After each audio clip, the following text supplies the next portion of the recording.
Welcome to Never Been Cool. Each episode selects one cool design or media technology trend that is popularly tied to the digital era and traces that trend back in time as far as we can go. I am your host, Dr. Alex Bevan, lecturer at the School of Design at Massey University, Wellington, New Zealand. And today we are joined by my co-host, Kate Reddington, who is also based at Massey University Center for Teaching and Learning. Kate, can you say something about what you do at the center? Sure. Hi. I work as a media developer at the Centre for Teaching and Learning. So generally, I'm making objects for learning, whether it be video or animation or quizzes or lots of fun stuff. Awesome. Thank you. We're also joined by Professor Brian Lucid, head of School of Design at Massey's College of Creative Arts. Brian, why are you here? That's an excellent question. In terms of my research, I've spent many years designing interfaces for decision making, primarily around information dashboards and forms of visualization so that people can quickly and glanceably make decisions. So yes, cool. That is why you were here, and we're so happy to have you here. And lastly, senior lecturer Carl Kane, who's in visual communication design at Massey University, Wellington, New Zealand as well, is also the creator of On the Fence. Carl, am I missing anything in your amazing, illustrious bio? Okay, yeah. Cool. All right, so today I thought of this idea of preemptive infographics, and it begins with my election night story, which is very sad. We kind of collected at the bar. Shigosaki was hosting this kind of American election night. And it was all pretty, everyone was really relaxed and everyone was really assured at what the results would be of the US election 2016. And this was all according to kind of the really lovely, clear graphs and charts available on New York Times website and its coverage on CNN. And, we met up with an acquaintance who had a Make America Gay Again hat on. And there was only one legitimate, Trump person in the room at that point in the night. And then as people kept kind of refreshing their kind of New York Times application, there was a tipping point in the evening where the graphics just kind of changed very, very quickly and unexpectedly. And it was that tipping point in the evening when I saw all these dudes taking Trump hats out of their bags, which they had been keeping in their bags. No. Yes, it was. This is a horrible story. It was creepy. I did not see it was that coming. Like horror fest, and started putting them on and wooing. And so our queer friend kind of left at a certain point in time because she didn't feel safe. But this kind of experience of the election was really narrated for me and sutured to these infographics that people like Claire Robinson have held tremendous sway over informing protest votes and informing people's decision to vote or not. So it made me think of kind of basic infographics in our media sphere and how they are determining people's big decisions, not just political, but decisions about what kind of health coverage they should choose, all sorts of things, who they should date, lots of things. But infographics go back a far, far time in history. I was trying to kind of hunt down, is this unique to the digital era? Is infographic design determining our decision-making, is this unique to the digital era? And I see you both shaking your heads in agreement. And no, it's not. I mean, you could go trace infographics all the way back to the hieroglyphics as a form of visual communication, or early star charts. I want to kind of tease out this idea of what exactly has changed then in this kind of, in the way that society is using infographics to make decisions. If it's not unique to the digital era, and if we have long history of visualizing information, then what is specific and unique to the digital era? How would you define infographics and then data visualization? Well, I mean, there's a couple of things in there, and one of the things that I think is sort of kind of cool to grasp is that in many ways infographics in the way that we think of them today aren't actually that old. Okay, so the pie chart was invented in 1801, which is not that long ago, right? That was William Playfair. And we had timelines from the late 1700s. But that's actually still like really kind of new stuff. And so, yeah, it is interesting to think about, well, you know, of course, we have the history of visualization, which is a long history. But that action of then using visualization in a particularly persuasive way around data is a much newer kind of aspect. So in terms of the question you just asked, though, there's basically two ways of working. And the way that I usually try to think of them is that sort of information design or data visualization for discovery and data visualization for sort of explanation. Okay, so as a data person, often I will wind up with a pile of data that I'll have to sort of sort through to identify the patterns in it. And I'll use data visualization techniques to do that. But they don't have to be pretty, and they don't have to be even that understandable. But they are tools for me to start to understand and see the patterns in it. Okay, and so I might use a variety of tools to do that, whether they be computational, things like Google Fusion tables. There's a variety of tools like Tableau that help us do that, and that's really cool. But it's really around discovery. It's around being able to take a data set and to learn from it, and to again get to this place of discovery. It's around you. Yeah, that's around me. Then it shifts, because then it's about, all right, how then do I explain this discovery that I just made to the rest of the world? Okay, and in many ways, from a school of design standpoint, we usually teach the second half, but we probably need to be teaching both. But again, the first half is much more around sort of some of the data science-y kind of stuff. But again, it's about learning and then teaching. And, from there, it's about connecting that to certain kinds of visual language. So, how are we going to explain this to people? How do we put it in context? How do we make some sort of visual explanation that someone's going to be able to look at and easily understand and be able to sort of carry something away from it? What's the main difference, like when you do shift between those modes? What do you think is the main shift that's happening? Oh, human-centered design. Human-centered design, because all of a sudden we're thinking about others, right? And so in the act of discovery, it's about the data itself and what patterns are inside it, right? When we learn all these wonderful things. But when we start getting to that point of visual explanation, then we have to think about, what do people know, what do they need to know, and how do we explain it in a way that's going to be clear and glanceable and approachable and within a particular context, all of those kinds of things. And that's where the real design process happens. Mm-hmm. What do you think? Yeah, I completely agree, but I think it's tied to something a little bit more of the zeitgeist of the moment. I think there's a real urgency and a feeling that this is really important stuff because of the moment. And the moment is one where we're swamped in information. We don't have a scarcity of information. There's too much of it. We're drinking from a fire hose of information. Mm-hmm. So what this can do, what designers have been called to do, is to modulate that, to turn the fire hose into a drinking fountain, something which is curated, which is manageable, which is palatable.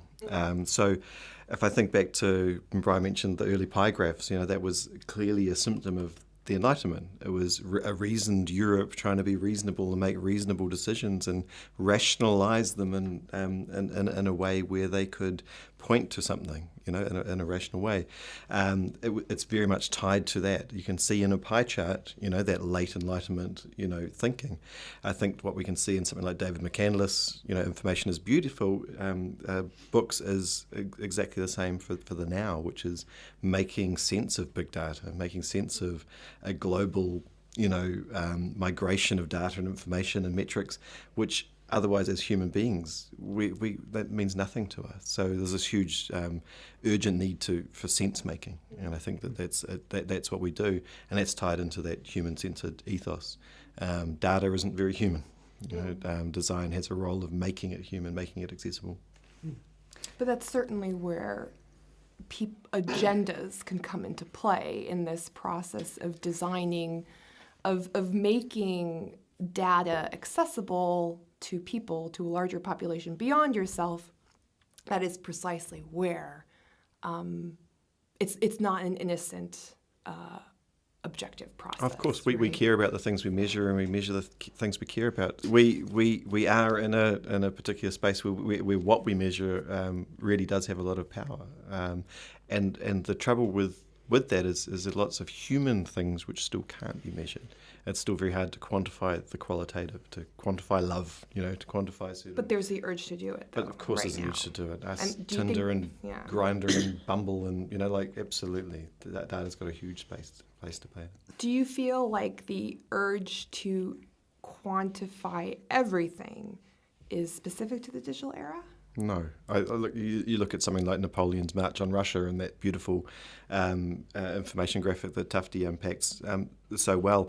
That was someone, there was a data set about a military maneuver which was used and still is used to explain the costs of combat and weather and narcissism and all of these things wrapped up in that piece of information. So no, I don't think it's not technologically determinate, but there's still an impulse which is tied to something greater than I can do it.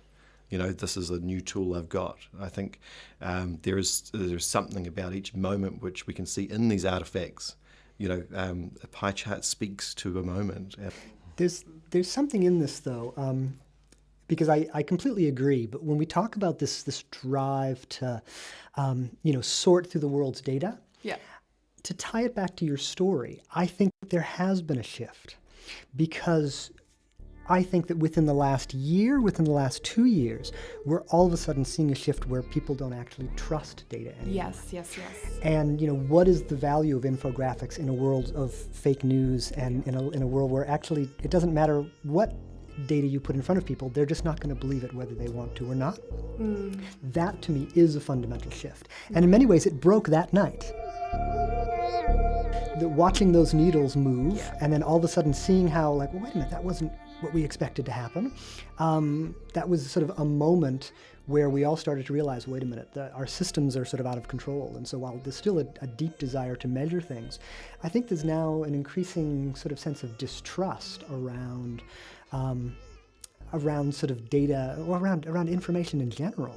And there's a widening gulf around what people want to believe and how we can actually use information graphics to communicate and persuade.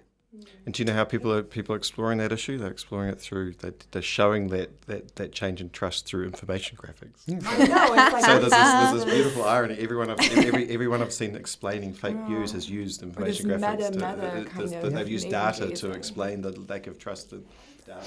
No, I would definitely agree. I think another aspect that the digital infographic age has kind of brought in is the real-time factor of data. The fact that you can refresh and the data is changing based on the input, I think that's probably changed that urgency and made it more prolific, potentially. Do you have any? Okay, so we've got a little bit of a sense of what is at stake at the moment. What about going back in time? And what are some of the precedents of people using data visualization to inform or sway people's decisions, critical decisions? So if I was going to talk about the act of discovery, I would talk about Jon Snow's cholera map. Okay. Let's start there then. Okay, so we start with Dr. Jon Snow. We have a... So I'm going to have to do this, right? Game of Thrones. yeah. You know nothing, Jon Snow. Okay. Well, he did know nothing at the beginning. Jon Snow knew nothing. Knew nothing at the beginning except that he understood that there was a huge cholera epidemic in London, and they couldn't figure out how to stop it. And so he was the first person to think about starting to map where everyone who had gotten cholera and died, and started to plot that, okay? And so he plotted this map, and in the plotting of that, he found that in the center of all of those deaths was a well. So he went to that well in London, and he pulled the pin of the handle for the water pump, and the cholera epidemic stopped. And in that moment, Jon Snow invented epidemiology, right? And so that's a great example of sort of discovery. That was never a tool designed to share with the public. It was a way for him to map a certain set of data, to see a pattern, and then make decisions around it. So that's really cool, right? That's one aspect of that. Then you talk about someone like Florence Nightingale, right? And what Florence Nightingale was really trying to do was trying to communicate to the government around how they could be more efficient around life-saving, if I remember correctly, in the Crimean War. And she used rose maps. So it's basically a fancy form of a pie chart, sort of an extended pie chart, to show different patterns. But that was very much a constructed chart designed to influence others. And so, yeah, very different sort of action between the two of them. What is the difference? What is the difference? Should there be a difference, right? Because one's informed, the act of explanation is informed by an agenda. The act of discovery supposedly is not, although that's also informed by an agenda of sorts, where they're both informed by like someone's political situation and ideology. Again, I think it to me, it's really around intent. It was that understanding that the data that Florence Nightingale had to put together needed to communicate to a particular audience, right? And so that means that it had to be shaped in a particular way. It had to have an understanding of that audience, had to be shaped in a particular way in order to have impact. Whereas perhaps the John Snow map didn't, because it was simply designed around a single audience of that particular use. What you do with it though is a completely different thing, right? You can visualize, an argument for eugenics, Right. Or if you are a general in World War One, you can visualize a plan of attrition and look how many, if we sacrifice 10,000 soldiers, and manage to kill 12,000, German soldiers, we will eventually win. What you're missing out some pretty important stuff, like should we be conducting eugenics or attritional warfare at the expense of a generation of New Zealanders, and young Germans? Like should we be doing it? It's a completely different thing. So we often point to these really interesting positive examples, but right now there's some really negative examples, and I look at Cambridge Analytica as one of the scariest things. Can you explain what that is? Cambridge Analytica is it's an organisation that is using big data in order to sway electorates in order to achieve a particular political outcome. So it's really delving deep into analytics to far more than Clinton and Blair did with targeting things like the Gore-Tex. Gore-Tex Democrat, and getting people down to these like nice little psychographics. It's going deep into someone's data and finding a trigger in order to get them to conduct a certain bit of action, like voting Trump. So finding that spot that they need to push on in order to get an outcome, using deep and big data.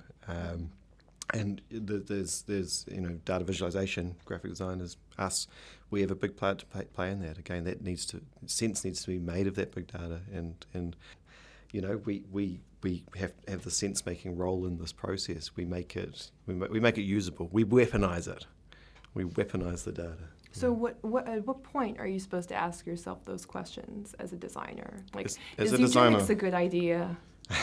As a designer, we at should what be. point do you Look, take pause? this is being tied to a time and place. Like designers have been service providers, and we've largely been able to morally and ethically put a firewall between us and the strategy.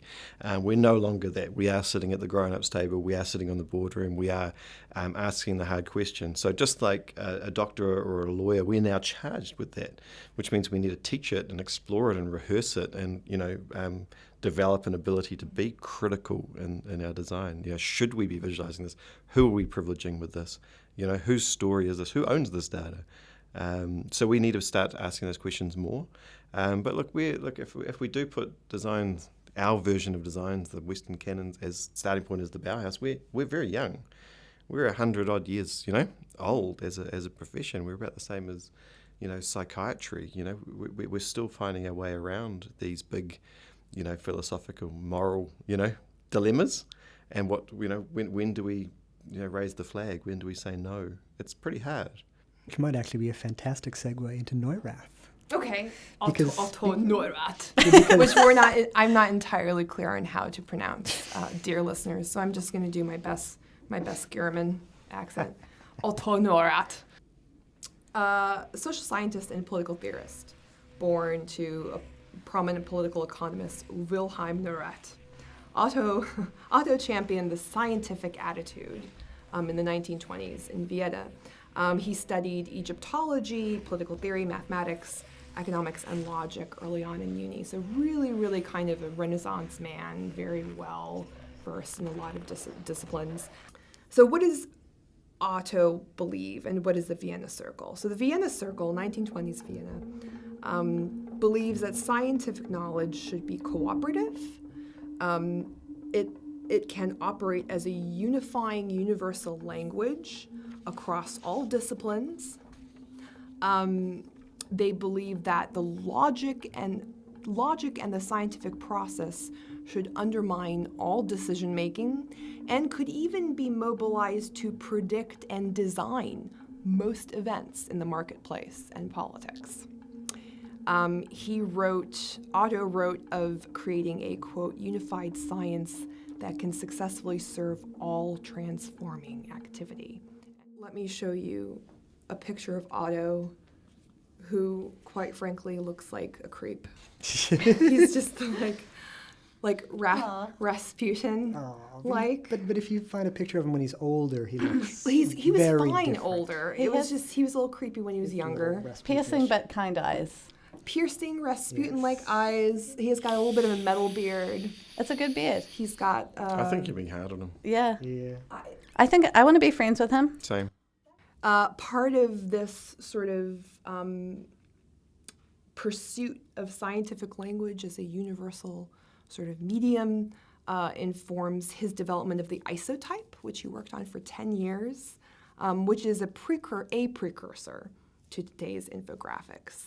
Regardless of education or cultural background, isotypes should be understandable and make statistics, complex systems, and scientific knowledge available to everyone. So he was working in 1920s Vienna, where, a lot of people didn't have a kind of robust education. He wanted to make sure those people understood how government is serving or not serving them. He sounds like a great guy, I gotta be honest. No, that's a the noble intent is pursuit. good. I totally agree. He wanted people to understand how government was working for him. He and his team was also contracted by the USSR to educate the Soviet public on the first couple of 5-year plans and the economic and political health of the Soviet Union. So he worked at the All-Union Institute of Pictorial Statistics of Soviet Construction and Economy, or the ISOStat. What a great name. ISOStat for short. And he worked there from 1931 to 1934. So a lot of stuff happening. But he did images like this one, which is so it's a little bit of a racially insensitive depiction of the United States and Great Britain. And he sort of there are these 4 main sort of infographic. One that denotes a white man who has a nice hat, a nice fedora hat on. And then he's got a brown person and a black person and a yellow person and a red person. Just to go back to that, would we call a fedora a nice hat? I don't know that I would. Would you call it a white hat? Fair. I don't Fair. know. All of this is problematic. Yeah, it's true. The Mexican dude has a sombrero on, and the brown person is a turban. Anyway, the intent was good, right? The intent was to explain to people the kind of population demographics of their surroundings. However, it was a little bit kind of, I don't know. I could see where you could begin to kind of criticize the isotype at this point in time. Well, I think you have to look at it in 2 ways. One is, the real distinguishing factor of the isotype isn't the shape of the icon. It's the idea of repetition, okay? So prior to isotype, primarily if people were trying, again, the goal is to make things measurable, right? The goal is to be able to look at something and be able to see a relationship very quickly. And often people would do that through size, right? So a pie chart, that's done through size. Here, it's done through repetition. So the idea is that we have more of something as opposed to making something bigger or smaller in terms of making comparable. And it makes it much more easily comparable. All right, so that was one of the big breakthroughs of isotype. Beyond that, and I think the part that I think people miss is that when people think about isotype now, they think of it as, sort of symbols that have been kind of washed clean. But in many ways, no, these were icons that were actually designed to be expressive. Now, in this chart, that's incredibly problematic. But another famous piece is around unemployment. Okay, so instead of a generic figure that is unemployed, the way that those characters are drawn, they have their hands in their pockets, their shoulders are slumped, they have a hat that shows that they are of the working class. So at the time, someone could look at that and understand that it was negative, right? So again, it was about showing positive or negative. And somewhere along the road, we get this idea that information graphics should sort of not convey opinion, but should just convey data. And that's not what Neurath was all about. Like, these are actually opinion and data were merged together. Yeah. And that's what makes them so powerful. And that's what makes them so persuasive in that way. It's important to note that actually Neurath, of course, was the philosopher behind this, but actually wasn't the designer. The designer was Gerd Arnst. And was someone he worked with for many, many years around the design of these as icons. And so it was really kind of a pairing between the two. And that's the point I was making about design weaponizing philosophy or weaponizing intent. We make it real. Yeah. And so, there's a few pieces in there. One is about the method itself in terms of a method of measurability. And the second is the way in which symbols are used to communicate a secondary level of information about communicating to us whether it's positive or negative values, because he has a very clear point of view that he's trying to communicate to a particular audience. If this chart was done today, we would use what we call sort of isotype, right, which is now that international symbol of languages in which, like we use them on bathroom signs and things, where they're completely washed away of all emotion. They're just sort of generic symbols of things that are kind of disconnected from emotive meaning. And that's a very different kind of chart than the kinds of things that Neurath was trying to create. Yeah, but even those are points of contention. Absolutely. Right? So the whole idea that you could have a symbol that is neutral, politically neutral, is in and of itself problematic. But at the same time, the intent was, again, this is what I mean about taking it back to cultural context. This is something with someone coming out of a culture that had just gone through World War I. Yeah. So the impulse, the utopian impulse from the modernists, particularly the German modernists, particularly the Bauhaus, the Stil, was to create a universality where anyone could navigate it, which broke down national and nuanced things. So their big fear was nationalism, right? That was their big fear. He was a staunch socialist. Absolutely. Yeah. So by breaking down those national nuanced ways of communication and creating what would become an international style, it had an incredibly peaceful, positive intent. Oh, yeah, absolutely. But it did mean, and there's two things, like the reason you can wander into the correct toilet in Korea, right, is because of the work of these guys, But does that mean that toilet symbol isn't loaded with the woman wearing a dress and the man wearing, wearing trousers? Of course it's loaded. But all of these are loaded. That's all the of whole these point. are loaded. But that is the basics of semiotics, of design, of communication. So it's this really interesting thing, and this is why we're so powerful, because we have the power to change those things.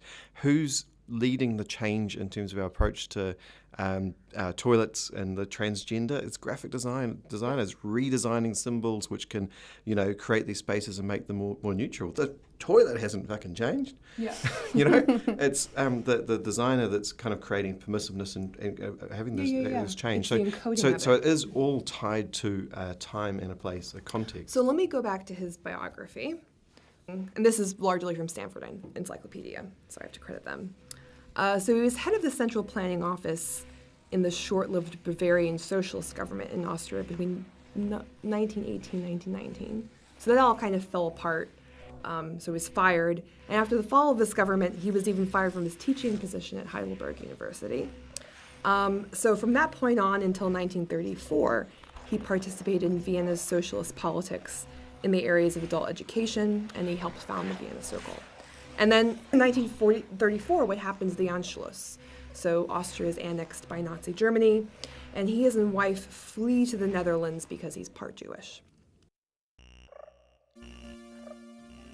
His first wife dies in the Netherlands shortly after, And he founds the International Foundation for Visual Communication with a team from Vienna in the Netherlands. And they galvanize the international unity of science movement.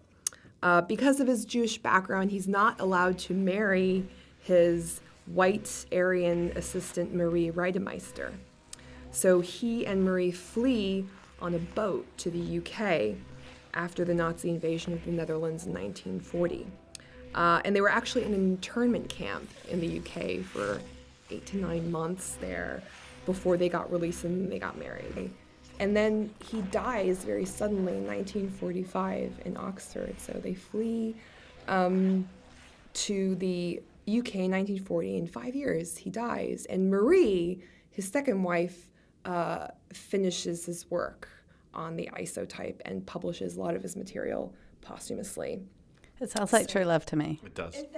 It was true love. So here's what, in terms of historical context, here's what I kind of read, is it's a person, he's a person who's seeing a world that's crumbling, right, after World War I and with the rise of Nazi Germany in World War II. I think it's a different world from this. It's a world that's crumbled, and it's about word that is- rebuilding from the crumbled ashes. And then it's crumbling. Yeah, and if he is Again. a philosopher, also you've got to see there's not only do you need to rebuild, Europe, you need to rebuild philosophy, because the philosophy up until World War I was this reason, enlightened thinking was going to take us. Look, it took us into the air. We got airplanes, we got motorbikes, we got sewing machines, we got all this cool stuff, and that was turned into fighter planes and Yeah. barbed wire and machine guns, and so they had to rebuild, and also things like we can't minimize the idea that diplomacy, the idea of reasoned discussion between nations,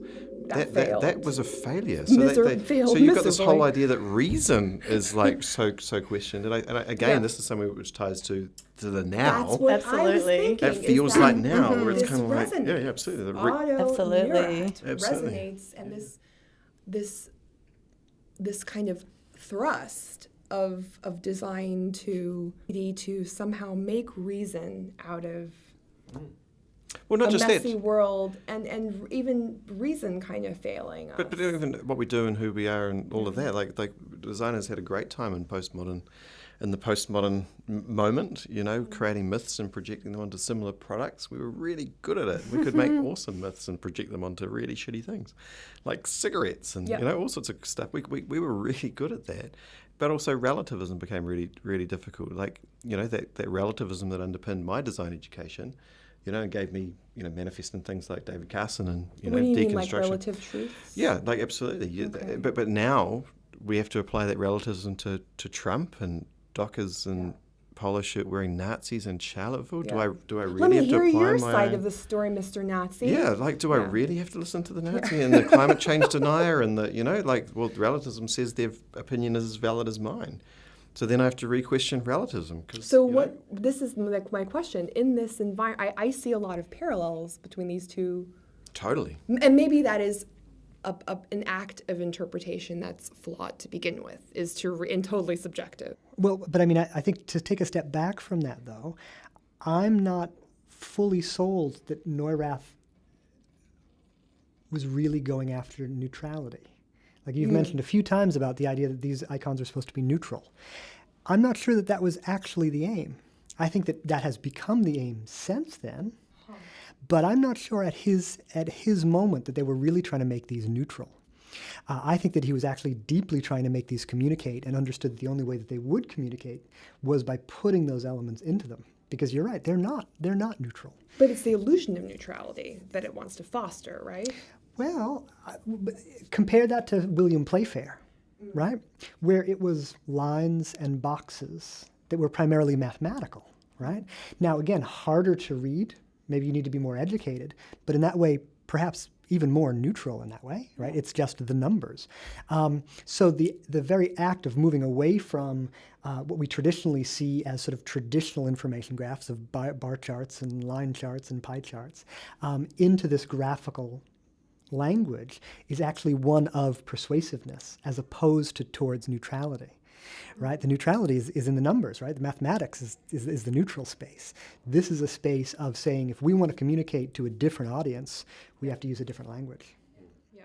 So would you say that my hunch might be on the right path, that this is one genesis of this mobilization of data visualization for persuasive purposes with a political agenda, Oh, absolutely.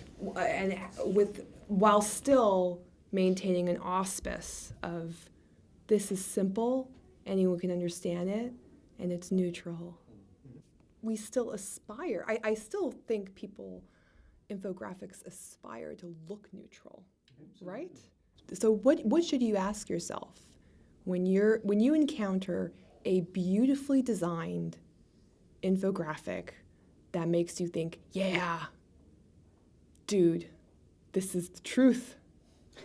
What should you ask yourself in order to be a informed, critical consumer? It's so hard because even if you have data that's well referenced and correct, you can still sway it visually. So it's, yeah. Absolutely. You know, and again, Fox News is famous for this. There's a whole collection of just amazing, very neutral looking graphs where they range everywhere from, radically baseline shifted bar charts to actually things that are not actually plotted on an axis. So time is plotted, but the actual value on the other axis is random, right? Because it just needs to look like a chart. And they use those kinds of charts all the time. What's complicated though is that there's really no hard and fast rules, right? So like for example, when I'm talking about having shifting a baseline, all right. So when we have a bar chart, right, deciding where that baseline sits. If we do a chart of global warming, and we back up far enough, and we put the baseline all the way down, you won't see a change, right? But if you show, something like crime rates, you can crank that baseline up, and all of a sudden it looks like the world is about to end. So it's always about that context of what you're trying to communicate and doing it right. Again, it's about sort of the intent of the designer around that. And the problem is people will always look at it as if it's accurate and true. And have you guys, either of you, ever had a moment in designing something where you felt, I'm making a political decision right now? Yes. Topical. Yeah. The Design Democracy Project, everything we do is political because it's in the political space. I'm very Otto. It's like it's about making complex political discourse and narratives and choices accessible for a young person who hasn't had civic education in schools. And to answer that last question, what we need to do, we probably need to form a literacy and a criticality. We probably need to teach that the same way we teach a young person to read a sonnet and unpack it, or look at a film. We probably need to teach in public education a form of literacy. The same way we have to be literate in maths, we need to be literate in textual communication. We probably need to be literate in visual communication. So that's a good segue to your current hit, success, amazing project. Glad you on like the it. fence. Can you tell us about this project and then how you see it fitting into this larger history, if at all, or if it's its own? It's totally fits in that with history. We're trying to do two things. We're trying to use a qualitative or ask qualitative questions and philosophic questions, very human questions, but presented in a way which is navigatable. Is that a word? Yeah. Able to be navigated by a young, non-voting, politically disengaged young person on a phone in a bus stop in about 10 minutes. So we want to take them through a gamified series of provocations where they get to deliberatively engage with a set of provocations in order to sort of A, find where they sit in the political landscape, but B, mark out where the political choices they have sit along that landscape, to see where they sit and who are some kind of common, who do they share ground with, politically or philosophically, who might they want to vote for in the coming election. Now we've learned a lot from this discourse, and everything we do outside a box. So you can see how the algorithm's informed. You can question by question unpack how we've come to any conclusion we have, and you can actually just drill down if you don't want an overall match and you just there's one issue you want to vote on, you can go to that issue and see where you match on that. So we've kind of made it very transparent. So we've worked with young people to write the questions, with young people to design the tool. We've worked with young people to look at how the information needs to be demonstrated. And I guess that's the sort of the moment now, which is co-created, human-centred, and kind of trying to balance both the qualitative and the quantitative. And I'm sure we haven't got it right. I'm sure I'm going to look back at this tool in 10 years' time and laugh the same way I do at Otto's racist hats. But again, it's an intent, and design is an iterative process. This is the third iteration of this tool, and it's got better each time. I look at the first version and I laugh, but at the time I thought it was a high watermark. And so yeah, I've got a lot of empathy for Otto and his racist hats. Yeah. No, I totally agree that we have to have some empathy for racist hats. Or we all have a racist hat moment. We do. Right? We in do. our design process. Terrible analogy. Sorry. Yeah, no one's gonna put that as their Facebook status update. What would have been some of your racist hat moments in your let's keep it coming. process? Like, were there any decisions that you made in designing this tool Totally. that where you were really genuinely torn? Yep. So to go with the baseline, we've got, it turns out our political parties, when aggregated against the user aren't that different. Yeah, I know. So I was we really we surprised by don't have that. a stark difference between our party. Our version of the Republican Party is the ACT Party, which is polling at about 1%. And this is in New Zealand. In New Zealand, again. whereas our Democrats, if you like, are our right-wing party, and the National Party, and they're still quite centre, and our left is, would be socialists, communists in the American context. Yeah. So we don't have a very everyone's quite tight together, and when you do get your results, it looks really underwhelming. And I know that all I need to do was just change that baseline a little bit. You're right. And then it would be and it would have looked wildly- like, wow, I'm so much more Labour than I am National. But we kept it in the language which we've developed, and we didn't adjust it. So I thought, no, it's better to not skew the data, because that would start to How do you recognize slippery that moment slope. as a young designer? How do you know that moment when you come across it? I think transparency. I think that not working. One of the best things which we've changed in our practice, and I'm looking out the window here at an open plan, studio space where people working beside each other, and I see my work pinned up on the wall. Work transparently.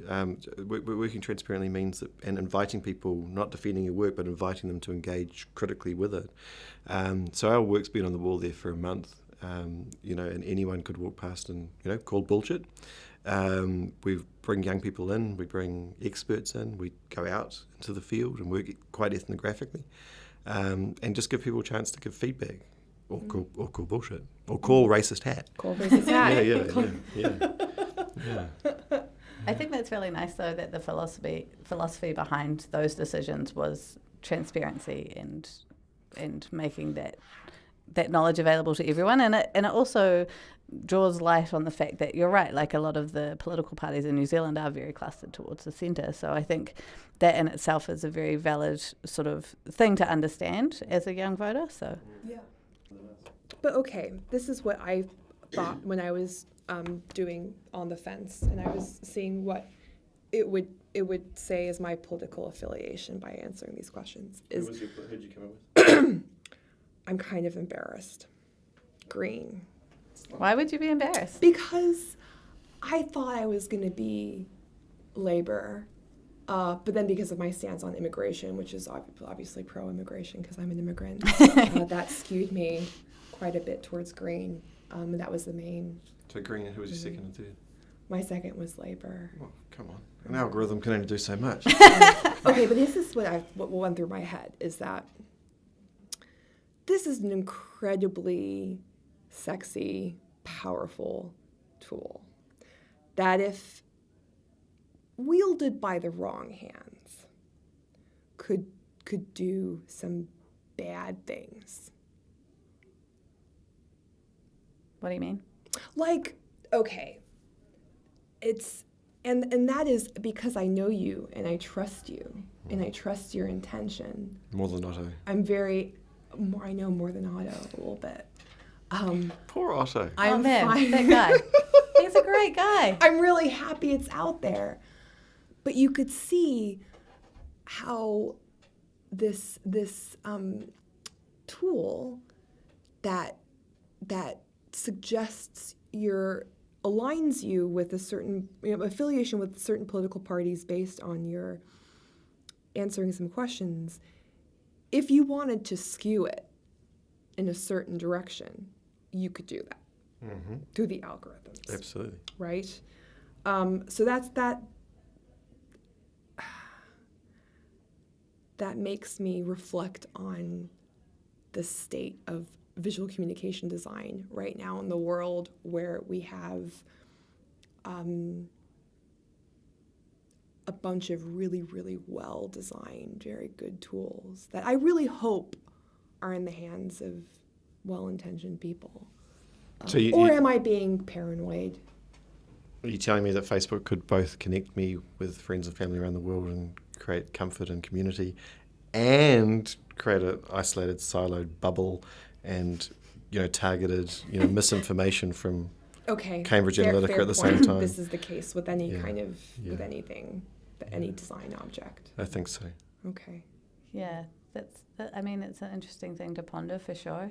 And it's also then kind of extrapolates into the conversation about how communication is so open and everybody's involved, and you would hope that at a certain point there'd be enough people saying, well, actually this tool said that I'm a national voter when I know for a fact that I'm not. You would hope that there'd be enough sort of dialogue around that to make that, call bullshit. But having said that, Donald Trump's the president of the United States of America, so my argument is invalid. I think it's a good enough argument. I mean, this comes down also to, I think, some lessons that have been learned from the sort of data journalism community, right? And one of that is that often we might be giving these tools more power than they actually have, right? Okay. So I think one of the things that sort of the New York Times discovered is that when they did put these sort of transparent, interactive objects out there, people would play with them, but it really didn't have that much impact, right? Or at least it didn't have enough context. So in data journalism, they talk about this idea of the martini glass, which is that they've discovered that often interactive tools don't have value unless they pair it with a much more traditional narrative that guides people down a path to understand context before it opens up into that martini glass, into an experience where you can all of a sudden start playing with the data and making your own decisions. So what we've found is that we often have to guide people through the data first and then hand it to them in a transparent way to play. And if you don't do both sides, it's not as successful. That's reassuring. People want. So what goes into this idea of transparency right now? Like this is such a loaded term in design, in work culture, in political, transparency is something everyone wants, but then it's unclear exactly what boxes you need to check in order to be transparent. I think when design becomes particularly out of our way of working since World War II, that Madison Avenue way of working, where we would work in an isolated room, a couple of experts, an art director and a copywriter would come up with an idea, and they'd go and pitch it to the client, and they'd sell their idea, which was all pre-formed and the work was done. And they were responding to a brief which was given to them that they had no input in, and the client had no input in the creative work. And it was this idea of, this magical piece of design work that me as an expert has produced, and I've sold it to you. That's kind of done its dash, and now we work co-creatively. We work with our clients. Even the idea of creative. Of course our clients are creative. They're experts in what they do. Of course our audience have a role to play. They're the ones who are ultimately going to use the thing. So we've started to change the way the design operates. So less of the designer as hero and more as, the designer as a facilitator, which means we facilitate all sorts of different user groups, different, groups of stakeholders, and we bring them all in. So I think transparency is something which we're really living in design. I'm sure there's exceptions, to that rule, that can be pointed to, but it's definitely the way I work. I haven't worked as a, black box, pull the rabbit out of the hat, designer for a decade. And you kind of alluded to that transition earlier, Carl, when you were talking about the fact that designers are now on the board. They're involved in the process from the start, and that's where that transparency comes in, where there's sort of a committee and there's representatives and everyone's kind of, like you said, co-creating. The bigger issue is that we don't have a lot of literacy, right? And so, when we talk about being able to read something that's on the web and being able to unpack it to understand if it's true or not, right? Yes. We have to decide how well trained is the general public in doing that, okay? And that's just for a piece of text. When we start talking about algorithms, very, very few people in the world are really in a position where they can look at that and start to understand how it actually has impact. And that's really a tremendous danger because, of course, that's today's transparency, right? That's where all of the mechanisms are now embedded. And so it really comes down to sort of a variety of levels of literacy and how we are able to sort of communicate to a bunch of different audiences how to unpack the things that they're presented. May I suggest an infographic on that? A touche. Oh, that seems mammoth, though, when I think about how everyone needs a basic understanding of algorithms and visual communication design, above and beyond just kind of analyzing text or images. That seems like a mammoth task that we're so far away from. But we've been here before. Gutenberg did invent the printing press, the European version of the printing press, that did change everything. We had a culture, that was, very few people could read, and we had this idea of the handwritten manuscript, and Gutenberg revolutionized everything, and all of a sudden people needed to develop a literacy because they had the ability to share and exchange information textually. That happened, and initially, just like now, the people who were excited about it and ran to the printing presses were those who had something to say, people on the edges of the two poles of politics and the hegemony, the church and, the established power. If you were just rocking around in your Schloss, happy as Larry, you didn't. What's a Schloss? It's a big house, big flash German house. Oh, okay. But I thought it was like a tunic or something. No. Okay. But if you're rocking your Schloss, We're rocking your Schloss, happy as Harry. with your Pilsner, and your Bratwurst, you're not worried. You don't need to worry about this stuff. And it's a little bit like these revolutions, underway today. Yeah, sure. The alt-right are running to this stuff, and the activist left are rushing to this stuff, and the dominant and everyone powers else is in their Schloss, being like, I don't care about algorithms. I think a lot of people aren't that engaged with it. But again, that's when it comes to what did schools do? They had to respond to the printing press, and they had to teach reading and and how to engage with this new medium. So I think eventually we just need to develop that literacy, and it'll normalise. But I just do think that when we zoom out, we're going to look back at this period and go, we were in a deer in the headlights. The infant stages of some huge we've had this transition. massive revolution, and we're a little bit stunned by it still. Yeah, but there's so many pieces of it. So the example that I use, and I mean this is much smaller than the example that Carl's giving, is, if we go out to even our design students and we ask them to design a chart, and say they decide to take a circle and scale that circle based on certain data properties. They will scale it based on its diameter because that's what the tools allow them to do. Yep.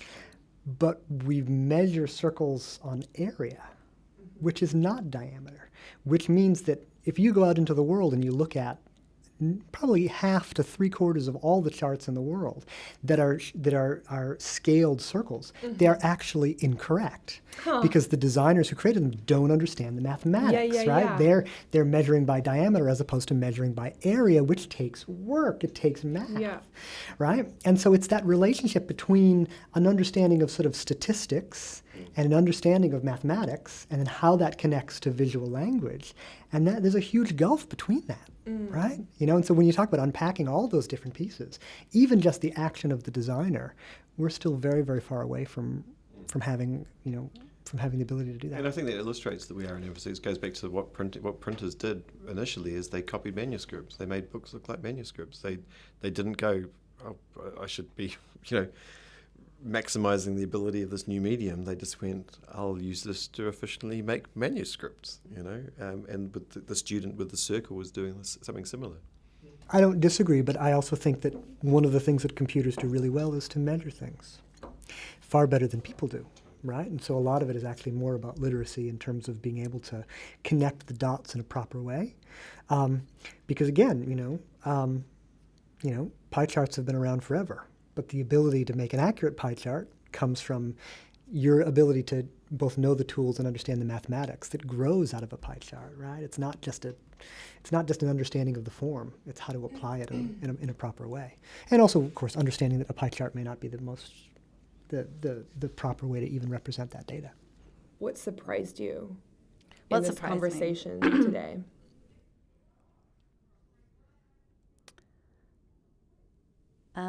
If anything. Yeah, good question. I guess one of the things I found really interesting was unpacking the idea of something not having, what did we call it earlier, when you strip it of meaning? So Neutrality, yeah. Neutrality. So the concept of neutrality and the fact that that's such a hard thing to achieve, and that a lot of the things that we look at and think might be neutral actually come with all these connotations that we will interpret with our background knowledge and our history and our culture and our context, whereas that might be interpreted somewhere else. And I think thinking about that and unpacking that and working by committee and talking to people will be such an important factor going forward. Were you surprised at anything that was talked about today? Or did anything jump out to you, Brian? Just your reading of Neurath being creepy. I'm sorry. I don't know why. It's just his older pictures are very nice. He's very kind of jowly and pleasant looking in the older photos. It was just that one younger photo that just, I don't know. Yeah, just clicked. I mean, I think one idea that maybe I'd want to leave with is this rise of complexity. I think that one of the things that I'm starting to better understand is how charts and graphs sort of grew from a toolkit of visual communication, but increasingly we're starting to understand that it's not a separate discipline, but it's an area in which needs deep study. And so, like so many things, there's a level of complexity that is rapidly rising. You know, as we see the rise of data science, for example, because again we're working with big data, that the day of the visual communicator who occasionally puts out a couple of charts. You know, it's a separation of a career to realize that actually there's now a space where people work deeply with the visualization of data and have a fundamentally different understanding of how that action works. And so starting to peel that apart in terms of separate disciplines or separate career paths is quite interesting. And it's because this stuff has become so important to us, because it has so many needs within it. Carl Kane. I'd swipe right for Otto. I think I'm cool with Right's Otto. the good way, right? Is right the good way? Right's the good way.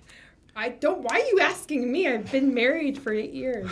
Maura's just I- authority there on was no like on swiping in my culturally dating days. relevant to me. I think what surprised me, well, what does it remind me of is just how young we are as a profession and how much change we've had to deal with as a profession and as an area of inquiry and study and criticism. The context is just always changing. The tools are always changing, and what we do and what it means is changing so fast. I find that really both exciting and really scary. So I think that information graphics and data visualization is a tip of an iceberg, which is there's a whole lot of other changes taking place, philosophic, cultural, political. There's lots of other stuff, technological, which is informing and creating that demand for that. But I think at the end of it, there's still human beings, right? And there's still people who have a need.